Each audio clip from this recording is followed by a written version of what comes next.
नमस्कार दोस्तों, स्वागत है आपका हमारे चैनल पर। 4 महीने बीत चुके थे, बल्कि 10 दिन ऊपर हो गए थे, किंतु बड़े भैया की ओर से अभी तक कोई खबर नहीं आई थी कि वे पापा को लेने कब आएंगे। यह कोई पहली बार नहीं था कि बड़े भैया ने ऐसा किया हो। हर बार उनका ऐसा ही रवैया रहता है। जब भी पापा को रखने की उनकी बारी आती है, वे समस्याओं से गुजरने लगते हैं। कभी भाभी की तबीयत खराब हो जाती है, कभी ऑफिस का काम बढ़ जाता है और उनकी छुट्टी कैंसिल हो जाती है। विवश होकर मुझे ही पापा को छोड़ने मुंबई जाना पड़ता है। हमेशा की तरह इस बार भी पापा के जाने की इच्छा नहीं थी, किंतु मैंने इस ओर ध्यान नहीं दिया और उनका वे अपना मुंबई का रिजर्वेशन करवा लिया। दिल्ली मुंबई राजधानी एक्सप्रेस अपने टाइम पर थी। सेकंड एसी की निचली बर्थ पर पापा को बिठाकर सामने की बर्थ पर मैं भी बैठ गया। साथ वाली सीट पर एक सज्जन पहले से विराजमान थे, बाकी बर्थ खाली थी। कुछ ही देर में ट्रेन चल पड़ी। अपनी जेब से मोबाइल निकाल मैं देख रहा था, तभी कानों से पापा का स्वर टकराया। मुन्ना, कुछ दिन तो तू भी रहेगा ना मुंबई में? मेरा दिल लगा रहेगा और प्रतीक को भी अच्छा लगेगा। पापा के स्वर की आर्द्रता पर तो मेरा ध्यान गया नहीं, मन ही मन में खींच उठा। कितनी बार समझाया है पापा को कि मुझे मुन्ना ने कहा करे, रजत पुकारा करे। अब मैं इतनी ऊंची पोस्ट पर आसीन एक प्रशासनिक अधिकारी हूँ। समाज में मेरा एक अलग रुतबा है, ऊंचा कद है, मान सम्मान है। बगल की सीट पर बैठा व्यक्ति मुन्ना शब्द सुनकर मुझे एक सामान्य से व्यक्ति समझ रहा होगा। मैं तनिक जोर से बोला, पापा, परसों मेरे गवर्नर के साथ मीटिंग है, मैं मुंबई में कैसे रुक सकता हूँ? पापा के चेहरे पर निराशा की बदलियाँ छा गई। मैं उनसे कुछ कहता, तभी मेरा मोबाइल बज उठा। ऋतु का फ़ोन था। बर्राए स्वर में वह कह रही थी, पापा ठीक से बैठ गए ना? हाँ हाँ, बैठ गए हैं, गाड़ी भी चल पड़ी है। देखो, पापा का ख्याल रखना, रात में मेडिसिन दे देना। भाभी को भी सब अच्छी तरह समझा कर आना। पापा को वहाँ कोई तकलीफ नहीं होनी चाहिए। नहीं होगी। मैंने फ़ोन काट दिया। ऋतु का फ़ोन था ना? मेरी चिंता कर रही होगी ना? पापा के चेहरे पर वात्सल्य उमड़ आया। रात में खाना खाकर पापा सो गए। थोड़ी देर में गाड़ी कोटा स्टेशन पर रुकी और रात्रियों के शोरगुल से हड़कंप सा मच गया। तभी कंपार्टमेंट का दरवाज़ा खोलकर जो व्यक्ति अंदर आया, उसे देख मुझे बेहद आश्चर्य हुआ। मैं तो सोच भी नहीं सकता था कि रमाशंकर से इस तरह ट्रेन में मुलाकात होगी। एक समय रमाशंकर मेरा पड़ोसी और सहपाठी था। हम दोनों के बीच मित्रता कम और नंबरों को लेकर प्रतिस्पर्धा अधिक रहती थी।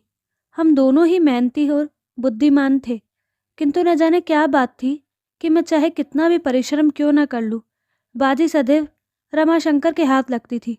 शायद मेरी ही एकाग्रता में कमी थी। कुछ समय पश्चात पापा ने शहर के पोश एरिया में मकान बनवा लिया।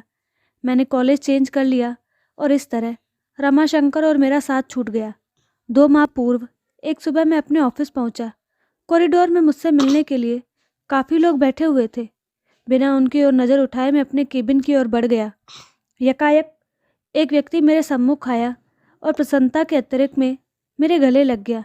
रजत यार, तू कितना बड़ा आदमी बन गया, पहचाना मुझे? मैं रमाशंकर। मैं सकपका गया। फीकी सी मुस्कुराहट मेरे चेहरे पर आकर विलुप्त हो गई। इतने लोगों के सम्मुख उसका अनौपचारिक व्यवहार मुझे खल रहा था। वह भी शायद मेरे मनोभावों को ताड़ गया था। तभी तो एक लंबी प्रतीक्षा के उपरांत जब वह मेरे केबिन में दाखिल हुआ, तो मैं समझ चुका था कि वह अपने सहपाठी से नहीं, बल्कि एक प्रशासनिक अधिकारी से मिल रहा था। उसका मुझे सर कहना मेरे अहम को संतुष्ट कर गया। यह जानकर कि वह बिजली विभाग में महज एक क्लर्क है, जो मेरे समक्ष अपना तबादला रुकवाने की गुजारिश लेकर आया है, मेरा सीना अभिमान से चौड़ा हो गया।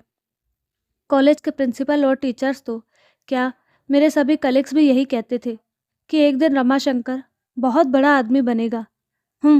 आज मैं कहाँ से कहाँ पहुँच गया और वह पिछली स्मृतियों को पीछे धकेल मैं वर्तमान में पहुँचा तो देखा रमाशंकर ने अपनी वृद्ध माँ को साइड की सीट पर लिटा दिया और स्वयं उनके करीब बैठ गया। एक उड़ती सी नज़र उस पर डाल मैंने अखबार में आंखें गड़ा दी। तभी रमाशंकर बोला, नमस्ते सर, मैंने तो देखा ही नहीं कि आप बैठे हैं। मैंने नम्र स्वर में पूछा, कैसे हो रमाशंकर? ठीक हूँ सर। कोटा कैसे आना हुआ? छोटी बुआ की बेटी की शादी में आया था, अब मुंबई जा रहा हूँ। शायद आपको याद हो, मेरा एक छोटा भाई था, छोटा भाई? हाँ, याद आया। क्या नाम था उसका? मैंने स्मृति पर जोर डालने का उपक्रम किया, जबकि मुझे अच्छी तरह याद था कि उसका नाम देवेश था। सर, आप इतने ऊंचे पद पर हैं, आए दिन हजारों लोगों से मिलते हैं, आपको कहाँ याद होगा? देवेश नाम है उसका सर। पता नहीं उसने मुझ पर व्यंग्य किया था या साधारण रूप से कहा था, फिर भी मेरी गर्दन कुछ तन सी गई। उस पर एहसान न लादते हुए मैं बोला, देखो रमाशंकर, ये मेरा ऑफिस नहीं है, इसलिए सर कहना बंद करो और मुझे मेरे नाम से पुकारो। हाँ, तो तुम क्या बता रहे थे? देवेश मुंबई में है? हाँ रज्जत, उसने वहाँ मकान खरीदा है। 2 दिन पश्चात उसका गृह प्रवेश है। 4-5 दिन वहाँ रहकर मैं और अम्मा दिल्ली लौट आएंगे। इस उम्र में इन्हें इतना घुमा रहे हो? अम्मा की आने की बहुत इच्छा थी। इंसान की उम्र भले ही बढ़ जाए, इच्छाएं तो नहीं मरती ना। हाँ, ये तो है। पिताजी कैसे हैं? पिताजी का 2 वर्ष पूर्व स्वर्गवास हो गया था। अम्मा यह दुख झेल नहीं पाई और उन्हें हार्ट अटैक आ गया था। बस तभी से वे बीमार रहती है। अब तो अल्जाइमर भी बढ़ गया है। तब तो उन्हें संभालना मुश्किल होता होगा। क्या करते हो? 6-6 महीने दोनों भाई रखते होंगे? ऐसा पूछकर मैं शायद अपने मन को तसल्ली दे रहा था। आशा के विपरीत रमाशंकर बोला, नहीं नहीं, मैं तो ऐसा सोच भी नहीं सकता। अम्मा शुरू से दिल्ली में रही हैं, उनका कहीं और मन लगना मुश्किल है। मैं नहीं चाहता इस उम्र में उनकी स्थिति पेंडुलम जैसी हो जाए, कभी इधर तो कभी उधर। कितनी पीड़ा होगी उन्हें ये देखकर कि पिताजी के जाते ही उनका कोई घर ही नहीं रहा, वह हम पर बोझ है। मैं मुस्कुराया। रमाशंकर, इंसान को थोड़ा व्यवहारिक भी होना चाहिए। जीवन में सिर्फ भावुकता से काम नहीं चलता। अक्सर इंसान दायित्व उठाते उठाते थक जाता है और तब ये विचार मन को उद्वेलित करने लगते हैं कि अकेले हम ही क्यों माँ बाप की सेवा करें, दूसरा क्यों न करे। पता नहीं रज्जत, मैं ज़रा पुराने विचारों का इंसान हूँ। मेरा तो यह मानना है कि हर इंसान की करनी उसके साथ है। कोई भी काम मुश्किल तभी लगता है जब उसे बोझ समझकर किया जाए। माँ बाप क्या कभी अपने बच्चों को बोझ समझते हैं? आधे अधूरे कर्तव्यों में कभी आस्था नहीं होती रजत, मात्र औपचारिकताएं होती है। और सबसे बड़ी बात, जाने अनजाने हमारे कर्म ही तो संस्कार बनकर हमारे बच्चों के द्वारा हमारे सम्मुख आते हैं। समय रहते ये छोटी सी बात इंसान की समझ में आ जाए तो उसका बुढ़ापा भी संवर जाए। मुझे ऐसा लगा मानो रमाशंकर ने मेरे मुख पर तमाचा जड़ दिया हो। मैं निशब्द मौन सोने का उपक्रम करने लगा, किंतु नींद मेरी आंखों से अब कोसों दूर हो चुकी थी। रमाशंकर की बातें मेरे दिलो दिमाग पर हथौड़े बरसा रही थी। इतने वर्षों से संचित किया हुआ अभिमान पल भर में चूर चूर हो गया था।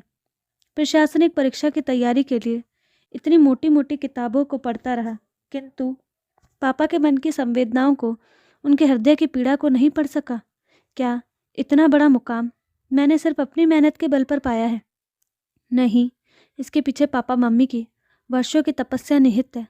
आखिर उन्होंने ही तो मेरी आंखों को सपने देखने सिखाए, जीवन में कुछ कर दिखाने की प्रेरणा दी। रात्रि में जब मैं देर तक पढ़ता था तो पापा भी मेरे साथ जागते थे कि कहीं मुझे नींद ना आ जाए। मेरे इस लक्ष्य को हासिल करने में पापा हर कदम मेरे साथ रहे, और आज जब पापा को मेरे साथ की ज़रूरत है तो मैं व्यवहारिकता का सहारा ले रहा हूँ। 2 वर्ष पूर्व की स्मृति मन पर दस्तक दे रही थी। सीवियर हार्ट अटैक आने के बाद मम्मी बीमार रहने लगी। एक शाम ऑफिस से लौटकर मैं पापा मम्मी के बेडरूम में जा रहा था, तभी अंदर से आती आवाज़ से मेरे पांव ठिठक गए। मम्मी पापा से कह रही थी, इस दुनिया में जो आया है वह जाएगा भी, कोई पहले तो कोई बाद में। इतने इंटेलेक्चुअल होते हुए भी आप इस सच्चाई से मुंह मोड़ना चाह रहे हैं। मैं क्या करूं पूजा, तुम्हारे बिन अपने अस्तित्व की कल्पना भी मेरे लिए कठिन है। कभी सोचा है तुमने कि तुम्हारे बाद मेरा क्या होगा? पापा का कंठ अवरुद्ध हो गया था, किंतु मम्मी तनिक भी विचलित नहीं हुई और शांत स्वर में बोली थी, आपकी तरफ से तो मैं पूरी तरह से निश्चिंत हूँ। रजत और ऋतु आपका बहुत ख्याल रखेंगे। यह एक माँ के अंतर्मन की आवाज़ है, उसका विश्वास है जो कभी गलत नहीं हो सकता। इस घटना के 5 दिन बाद ही मम्मी चली गई थी, किंतु टूट गए थे पापा, बिल्कुल अकेले पड़ गए थे।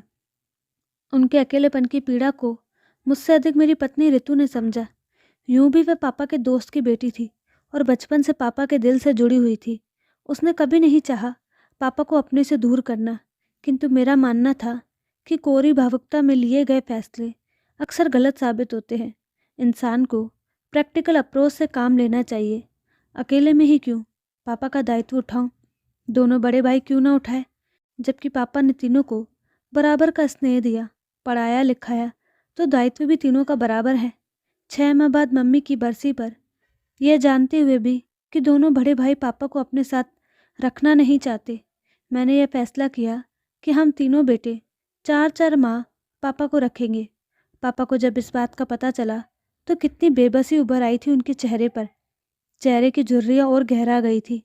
उम्र मानो 10 वर्ष आगे खसक गई थी। सारी उम्र पापा की दिल्ली में गुजरी। सभी दोस्त और रिश्तेदार यहीं पर थे, जिनके सहारे उनका वक्त कुछ अच्छा बीत सकता था। किंतु सोचते सोचते मैंने एक गहरी सांस ली। आंखों से बह रहे पश्चाताप के आंसू पूरी रात मेरा तकिया भिगोते रहे। उफ, यह क्या कर दिया मैंने। पापा को तो असहनीय पीड़ा पहुंचाई, मम्मी के विश्वास को भी खंडित कर दिया।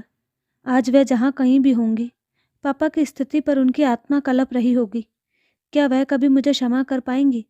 रात में कई बार अम्मा का रमाशंकर को आवाज़ देना और हर बार उसका चेहरे पर बिना शिकन लाए उठना मुझे आत्मविश्लेषण के लिए बाध्य कर रहा था। उसे देख मुझे एहसास हो रहा था कि इंसानियत और बड़प्पन हैसियत की मोहताज नहीं होती, वह तो दिल में होती है। अचानक मुझे एहसास हुआ, मेरे और रमाशंकर के बीच आज भी प्रतिस्पर्धा जारी है। इंसानियत की प्रतिस्पर्धा, जिसमें आज भी वह मुझसे बाजी मार ले गया था। पद भले ही मेरा बड़ा था, किंतु रमाशंकर का कद मुझसे बहुत ऊंचा था। गाड़ी मुंबई सेंट्रल पर रुकी तो मैं रमाशंकर के करीब पहुंचा। उसके दोनों हाथ थाम मैं भावुक स्वर में बोला, रमाशंकर मेरे दोस्त, चलता हूँ। यह सफ़र सारी जिंदगी मुझे याद रहेगा। कहने के साथ ही मैंने उसे गले लगा लिया।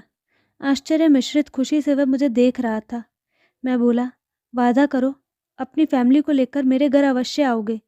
आऊँगा, क्यों नहीं, आखिर इतने वर्षों बाद मुझे मेरा दोस्त मिला है।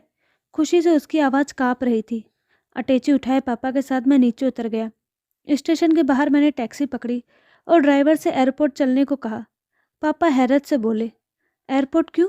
भावुक होकर मैं पापा के गले लग गया और रुंधे कंठ से बोला, पापा मुझे माफ़ कर दीजिए, हम वापस दिल्ली जा रहे हैं। अब आप हमेशा वहीं अपने घर में रहेंगे। पापा की आंखें नम हो उठी और चेहरा खुशी से खिल उठा। जुग जुग जियो मेरे बच्चे, वह बुदबुदाए। कुछ पल के लिए उन्होंने अपनी आंखें बंद कर ली, फिर चेहरा उठाकर आकाश की ओर देखा। मुझे ऐसा लगा मानो वह मम्मी से कह रहे हो, देर से ही सही, तुम्हारा विश्वास सही निकला। तो दोस्तों, आपको कहानी कैसी लगी? अपने रेकमेंड बॉक्स में ज़रूर दें और साथ ही हमारे चैनल को लाइक शेयर और सब्सक्राइब करना ना भूलें। धन्यवाद।